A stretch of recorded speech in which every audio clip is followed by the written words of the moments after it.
I'm Andrea McKenzie, General Manager of the Santa Clara Valley Open Space Authority. Our communities and region recognize now more than ever we need nearby parks, open space, and connections with nature for our essential health and well-being. I'm really excited to announce the launch of Investing in Nature, a 5-year impact report to the community, showcasing the many investments in nature that Measure Q has made possible over the last 5 years with the public's support. Our report is presented using StoryMap, an interactive web-based experience that highlights the ways the authority, with your support, is creating healthy lands, healthy communities, and working to ensure the benefits of nature are available to all. I'm really proud of what the authority has been able to accomplish with the public's strong support. The Measure Q funded projects and programs highlighted in the 5-year report represent significant investments we together are making in the health of nature and people, including clean air and water, protecting wildlife habitat, movement corridors for wildlife, protecting natural areas and agricultural lands, providing healthy outdoor recreation, and enhancing our resilience to a changing climate by reducing flood risk and catastrophic wildfires.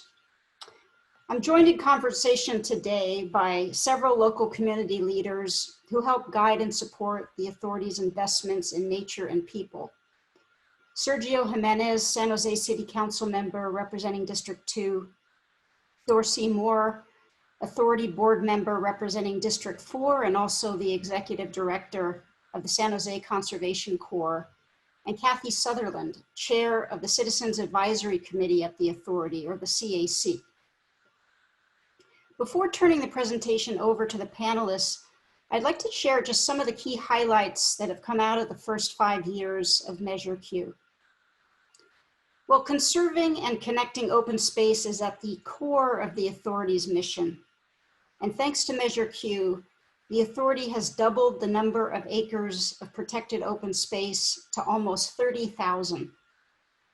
We've completed over 26 different projects to restore and heal nature, study wildlife habitats and wildlife connectivity, and build resilience to a changing climate. Our Urban Grants program supports community-based partnerships to connect people and nature, and we've invested close to $3 million in 30 different local projects, which we'll hear about in just a few moments. And the authority has connected over 21,000 people to nature in their communities through 835 different environmental education programs and events. We have a growing cadre of dedicated volunteers who collectively have given over 6,500 hours of their time to help the authority with restoring our natural resources and trails. And the authority has engaged in cutting-edge science, science-based policy and conservation initiatives with its partners to demonstrate the importance of nature as essential infrastructure. I'd like to now bring in District 2 Councilmember Sergio Jimenez to talk about one of the most significant conservation achievements in the history of San Jose and Santa Clara County, the protection of the Coyote Valley, of which he played an instrumental role. So if I could, Sergio, invite you to come on in and let's talk a little bit about the Coyote Valley. Yeah, thank you, Andrea. I appreciate it. 935 acres is a big deal. If we think about Golden Gate Park, that's a little over 1,000 acres. So this is quite a stretch of land. And really, it's a unique public-private partnership with your organization, the Open Space Authority, Mid-Peninsula Open Space Trust, and of course, the City of San Jose. And quite literally, I think leveraging close to $5 million of our Measure Q money.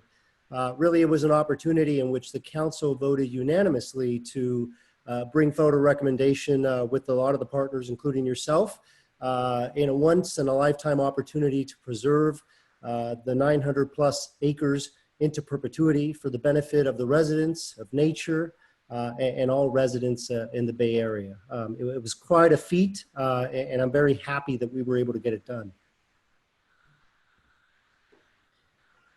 Now, If you think about some of the benefits of it, whether it's cleaning our water, providing some strong connections for the animals, or even a place to recreate, it really goes hand in hand with some of the current work as it relates to Anderson Dam retrofitting, using our natural lands at floodplains and things of that nature. So it's been quite an experience, and I'm blessed to have been able to play a very small role and being able to get that done. And so thank you very much, Andrea, for all the work that you've done. And I look forward to everything else that's ahead of us, whether it's well, actually more importantly, it's the planning process, right? Using the expertise that your organizations has really brought forward into better understanding the landscape in Coyote Valley and bridging that and bringing it together with what the community desires. So those conversations certainly are going to be coming up very shortly. And I'm very excited about the planning prospects as it relates to Coyote Valley. Well, thanks, Sergio, for kind of giving us that context of Coyote Valley. And now that we have this foundational land protection project under our belt, we have a once-in-a-generation opportunity to restore one of the Bay Area's most magnificent natural landscapes to benefit both nature and people. And as Sergio was just saying, later this summer, the authority, along with our key partners at the City of San Jose and the Peninsula Open Space Trust, will launch a science-based and community-based planning process for nearly 1,000 acres of open space in the North Coyote Valley. And what we're really hoping to do is create a regional open space of statewide and even national significance, creating a public asset with designing in nature in mind, where we can restore wildlife connectivity and water resources, connect people to nature, support climate smart agriculture, and provide lasting climate resilience. And so we want to encourage and invite the public at large to come discover and volunteer and engage with Coyote Valley, and especially in the upcoming planning for the North Coyote Valley Conservation Area. And you can learn more about this effort and get on the mailing list, so we're sure to get you involved at openspaceauthority.org/Coyote Valley. So I'd like to welcome into the conversation our authority board member, Dorsey Moore, who along with Councilmember Jimenez has a passion for connecting people to nature in our urban areas. And Dorsey's going to talk a little bit about some Measure Q investments in community-based projects that connect kids to nature. So Dorsey, please join us. All right, thanks, Andrea. I was really impressed with those sweeping views of North Coyote Valley, gorgeous area. Equally important part of Measure Q is investing in urban open space projects. Not everybody lives in South County, even though we benefit from preserving those lands. But we're also part of what our mission is about, is building that next generation of environmental stewards. And so that's just one avenue that we were able to invest our urban open space funding into nonprofits, such as the Living Classroom, which is a nonprofit that helps kids get their sort of first exposure to building community gardens. They're building gardens at schools and creating programs around that to really maximize the engagement of young adults, getting them engaged with environmental ethos, to teaching them about where food comes from, healthy foods, and really through kind of kinesthetic learning, really digging their hands in the dirt, planting seeds, raising plants, and actually being able to take those sort of plants and vegetables home to their families to eat. When I was a little kid, the only vegetables I liked to eat were the ones that I grew in my garden. And so I imagine some of these kids are very similar. And so this is an exciting program, one that we were really happy to invest in. Specifically, the Living Classroom works with schools and school districts in Santa Clara County, but in my district, which is District 4, which is West San Jose, Willow Glen, and also the city of Campbell. They put in school gardens at 6 elementary schools in the Campbell Unified School District, which was spectacular. And we invested $65,000 in the garden project, and also another $10,000 for environmental education. So this was just a key part of the urban open space program. Other fantastic nonprofits like Keep Coyote Creek Beautiful, that accesses a lot of volunteers to do stewardship activities and kind of creek channels and riparian corridors. So Lots of good stuff there. We'll talk hopefully a little bit more once we open it up to the full panel discussion, but the urban open space really benefits where folks live, and we appreciate making those investments. Great. I think I'm going to turn it back over to Sergio to talk about the Happy Trails and the Children's Discovery Museum investments. Yeah, thank you, Dorsey. Before I talk about that, I think one thing that stood out to me as you were talking about some of the urban grants is here in South San Jose, we've benefited from that, some along Albertson Parkway. We turned an easement, a PG&E easement into a trail for the local residents, in addition to the investments that were made in Marshall Cotto Park here on the corner of Snell and Chynoweth on the border of District 10 and District 2. So we very much appreciate and live with the contributions that have been made through this program. So we very much appreciate that. But the other thing that I've come to realize growing up in East San Jose in a small apartment, I realize that not all families have had access to open space and parks and such. And so it's always been important to me to think about equity and how we do that. And so I know the Children's Discovery Museum was a recipient of such grants, really bridging the divide between our urban environment, folks that maybe don't always have access to open space. And they did that through the Bill's Backyard. I remember being there for the ribbon cutting. In addition to the many happy children, there were a lot of very happy adults there. It was wonderful seeing the space that was going to be so vital to bridging that divide. There are so many families out there in San Jose, like mine growing up, that quite frankly don't have access to a garden, aren't aware how things grow, animals that need our environment to flourish. And that grant has really allowed the Children's Discovery Museum to bring that place-based learning about the environment, about how things grow and how our community gets fed into the urban space so that the families could take advantage of that.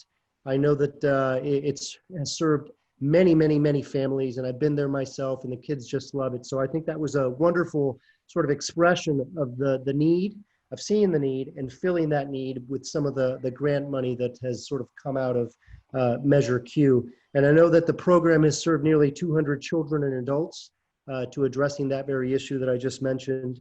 And I think the goal has been, and I think what's happened is some of those kids, after experiencing the Bill's Backyard at the Children's Discovery Museum, they're then moved on to actual nature, true nature, whether it be the Coyote Ridge hikes, whether it be access and exposure to Coyote Valley. And let me just say that I think personally that the reason that is so important is because what people come to protect and love and appreciate are really things that they come to know. And so to the extent that these programs have really reached families that would otherwise not have a deeper appreciation of our environment, I should say, it really opens up that door, and I think it's going to serve us well as a community for many, many more years. Well said. Well, thank you both, Dorsey and Sergio, for talking about the importance of meeting the public, meeting people where they are. And nature is so important in neighborhoods. For a long time, kind of the notion was you would go out into open space. And now we're bringing open space into communities, and it's making such a difference. I want to invite Kathy Sutherland, the chair of our Citizens Advisory Committee, to join in the conversation.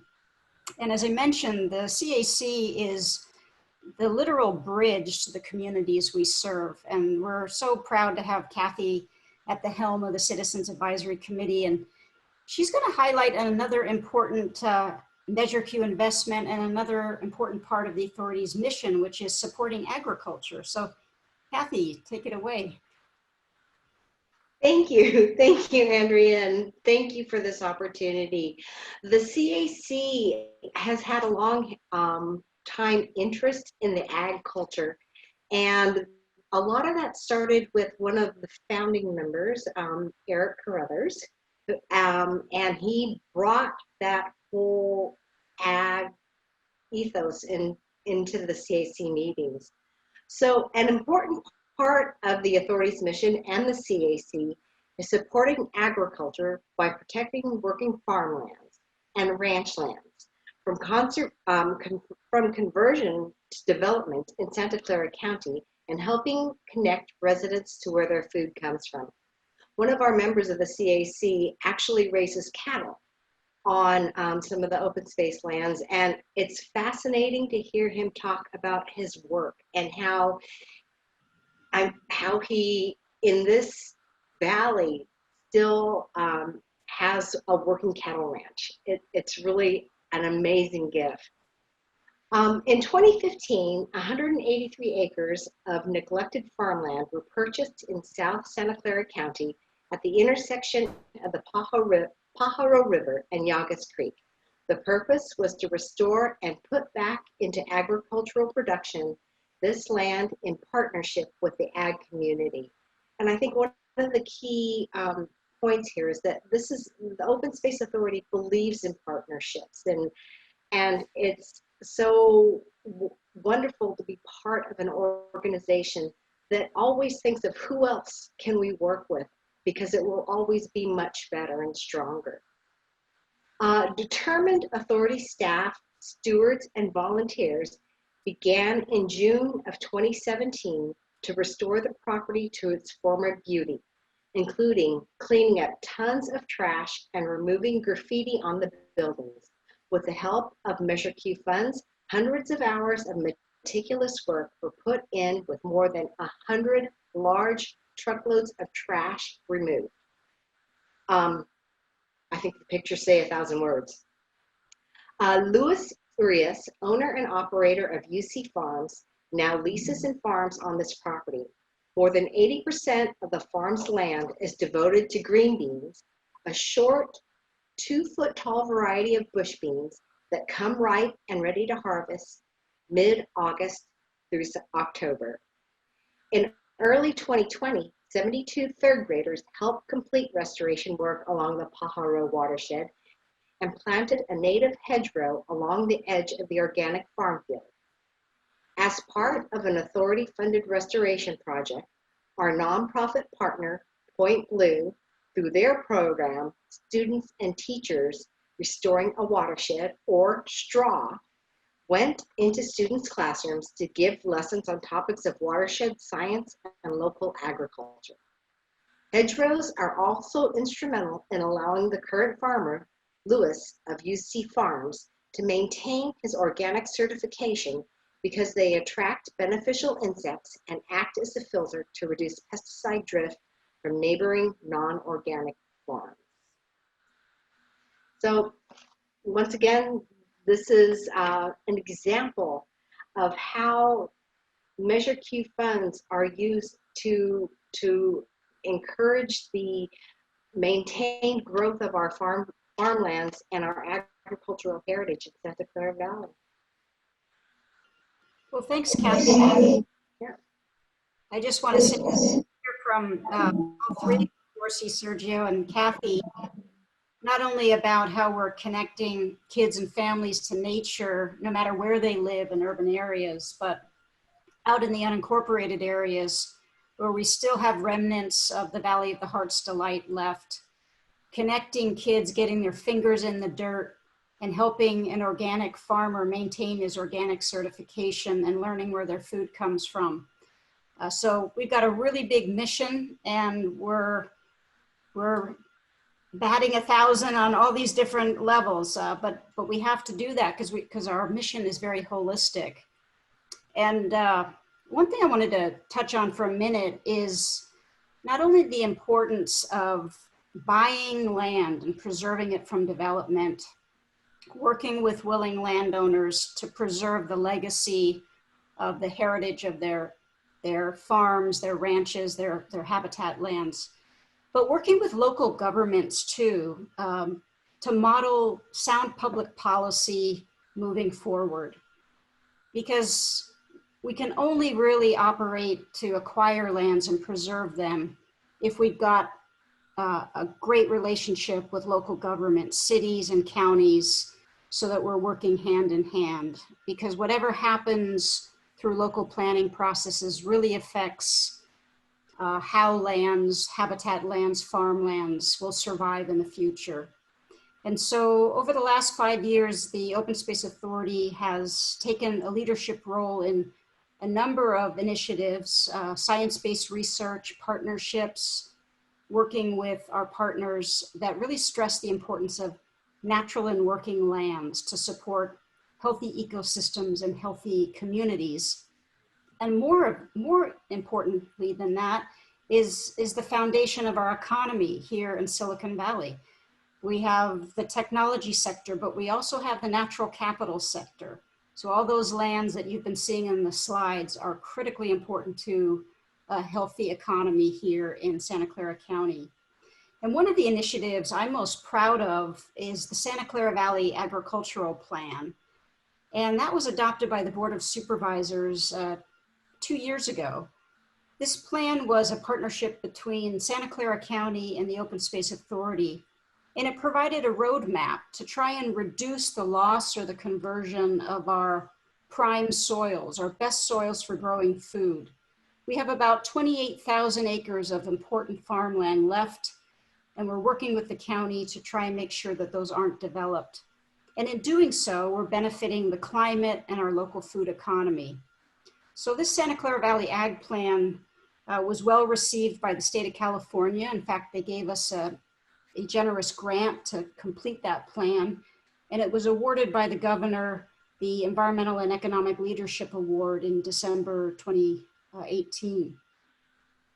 And here in the screen, you're seeing Luis, one of our farmers who leases protected property in the Mid-Coyote Valley that is currently owned by the Peninsula Open Space Trust. So we have a wonderful partnership, active partnership with Luis out in Mid-Coyote Valley.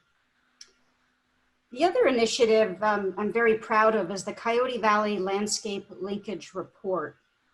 This was published in 2017, and this report really laid out the big vision to protect and restore the essential wildlife connections and natural areas of the Coyote Valley that they're really vital for the ecology, for connectivity, for health and resilience during a changing climate. And this was a groundbreaking report that really led to prioritizing the lands that we would seek to protect and acquire in the North Coyote Valley.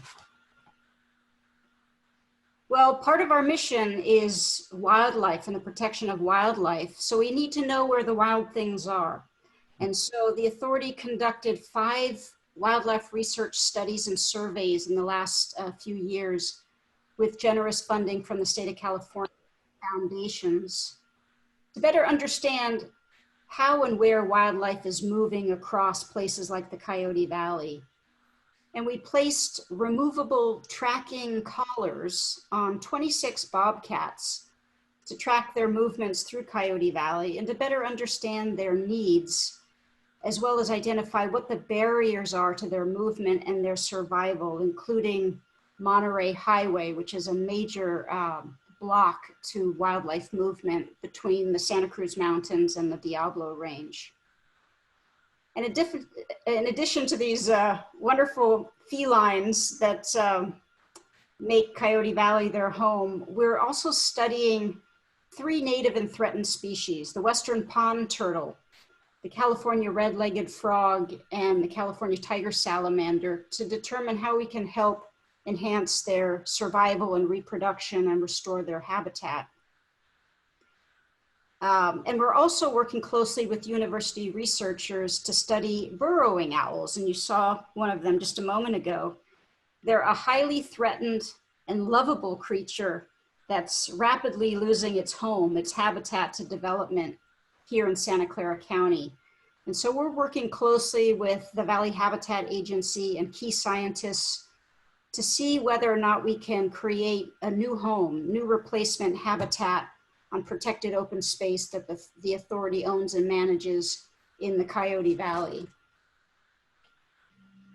So you can see from the videos that we've been showing here, just the species richness, the biological diversity that characterizes Santa Clara County. And many people don't know just what a biodiversity, we call it a biodiversity hotspot.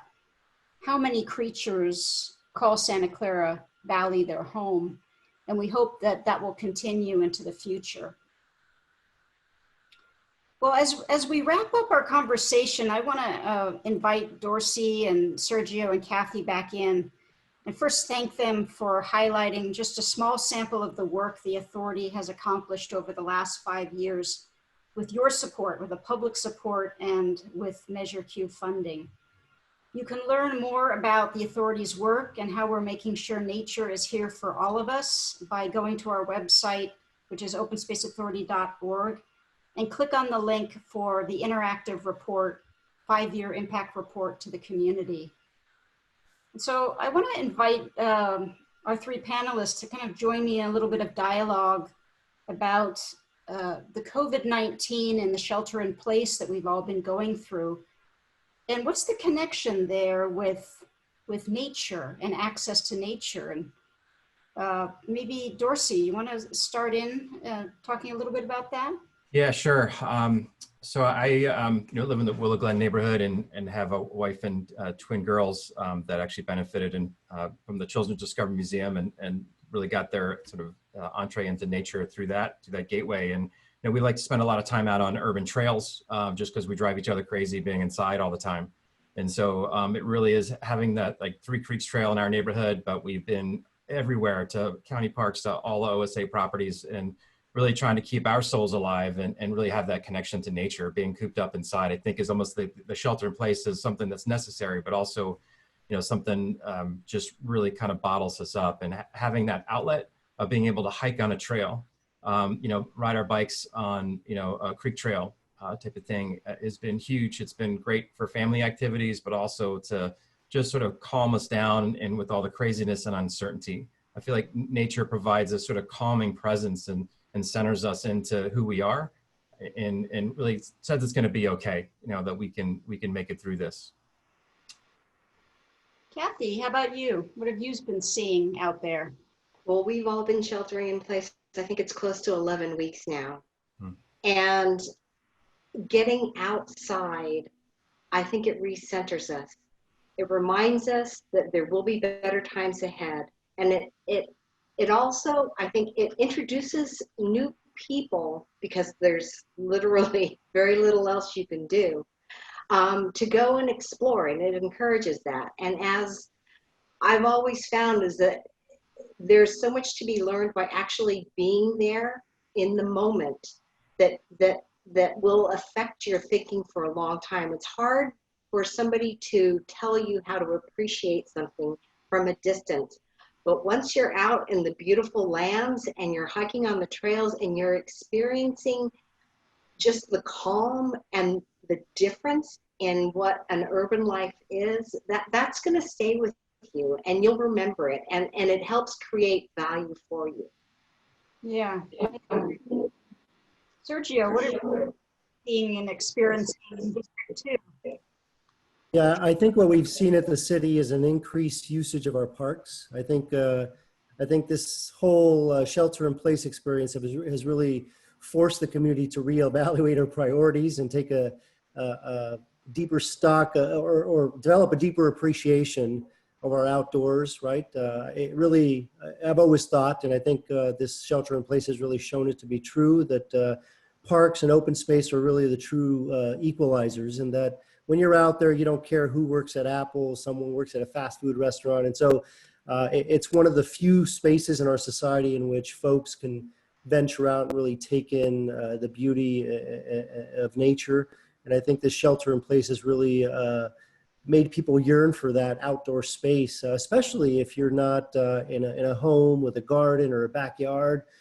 We have many, many, many residents in the city of San Jose that are confined to a small apartment with little to no open space. And so I think that these open spaces, our parks, including some of the spaces you all manage, I'm sure have seen an uptick in usage. And I hope that it helps bridge sort of what happens later, right? After the shelter in place ordinance is lifted, that people remain outside and continue to appreciate what we have. Because I think that's what really this has taught us, if anything, is that nature is really the true calling for many, many people.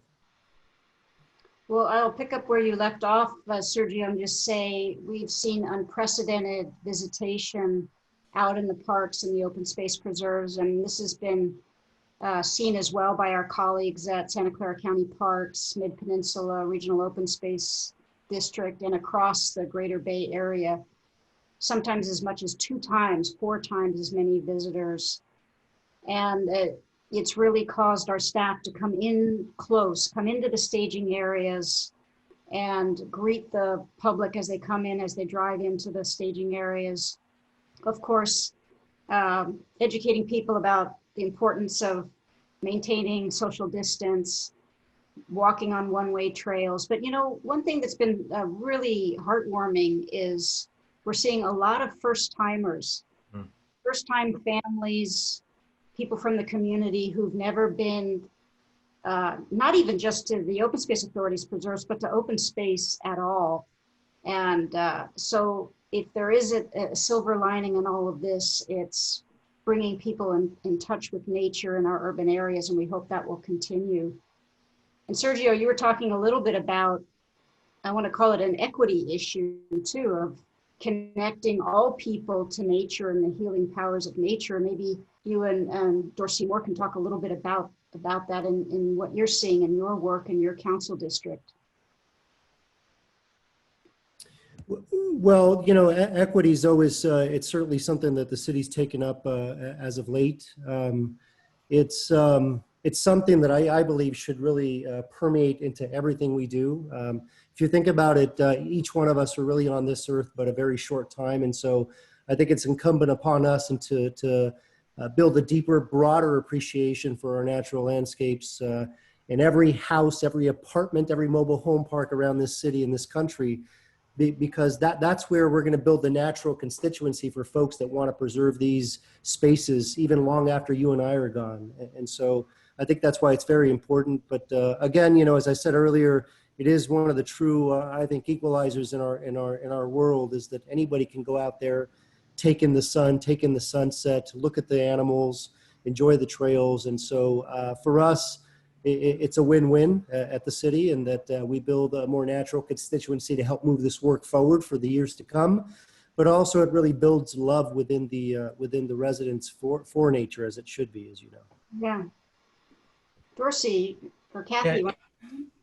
Yeah, maybe picking up on that, I you know, kind of nature crosses a lot of different lines. And, you know, one of the benefits that I see in the Coyote Valley acquisition and preservation, you know, there's just so many sort of layered benefits here, everything from preserving ag land to reducing sort of potential for downstream flooding, you know, increasing groundwater recharge. These are all critical issues as we kind of plan to figure out a way through climate change or adapting to climate change. And just having been around in the city and worked for the Conservation Corps for a number of years, you know, we were responding to the Coyote Creek floods in both 1998 and again in 2017. And you know, just how we manage the upper sections of the watershed really impact the downstream communities. And I know there was a lot of low-income communities in the area just south of Kelly Park, or History San Jose, and the Rock Springs area, you know, that lost a lot of their possessions and they didn't have a whole lot to begin with. And so preserving, you know, Coyote Valley, you know, does impact other areas of the city, whether you know it or not.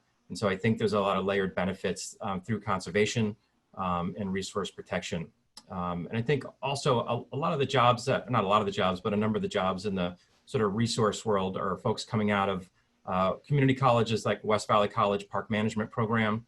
These are a lot of folks maybe grew up in East San Jose. Some of them may have gone through the Conservation Corps or wanted to continue their education. So there's a whole jobs component to building a climate resilient area.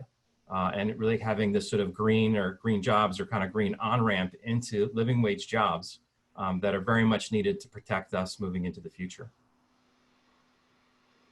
I don't know if we would have been having this conversation a decade ago, but hearing all of you talk about equity, health, jobs, the economy, healthy water resources and watersheds, the future, those that are going to follow in our footsteps to be the next stewards of our planet. So it's pretty amazing now that all of this has come to the fore, in large part because of sheltering in place and kind of realizing what we really have, the benefits of what we really have all around us, and how we make that more equitable for everybody going forward. Mm-hmm. Mm-hmm. Kathy. So one of the things I did want to bring up is that as the Citizens Advisory Committee, we review all of the grant applications for the Urban Open Space Grant Program that's funded by Measure Q. And one of the just enlightening things to all of us, and I think speaks to the thoughtfulness of the organization, is that there are what we call deep engagement communities. And those were areas within the authorities district where there were things to overcome, whether they were environmental disadvantages, economic disadvantages, things like that. So we were able to focus some of the grant funding that everybody voted for with Measure Q into these areas, and we were able to bring in pieces of the outdoors to where people live, which I think is real important, because once again, it's that seeing it every day when you leave your house that makes it real important. And so having that be a criteria for grant funding, I thought was just so thoughtful on the part of the organization, that it's not just who's going to apply, but these are some of the areas that we want to really help rise up, and that not everything is a lot of money either, that there are small grants that can make huge differences in small communities. And so that program is one of, I know, the CAC's favorite things to do, to look at. Andrea, can I say something? Sure. You know, I'm thinking back as Kathy was talking to the to helping the little that I did on the Measure Q campaign many years ago, and I know there were discussions as to how some of this money would be administered, the grants that would happen, and you know, all that was obviously you all stating what you plan to do, but it's amazing to me how on point and how everything that was talked about, because I've been here since the beginning of that, to the present, how it's been done, sort of touching on everything that Kathy was saying. So I just think that's a wonderful recognition of all the wonderful work your organization has done, folks on the committee that Kathy sits on, and all the board members for doing that, for bringing all that forward into becoming a reality. I think it speaks to the organization, and I think it's invaluable. Well, I would agree. I think a very important investment strategy of Measure Q has been coming into communities and really letting the communities tell us what they need.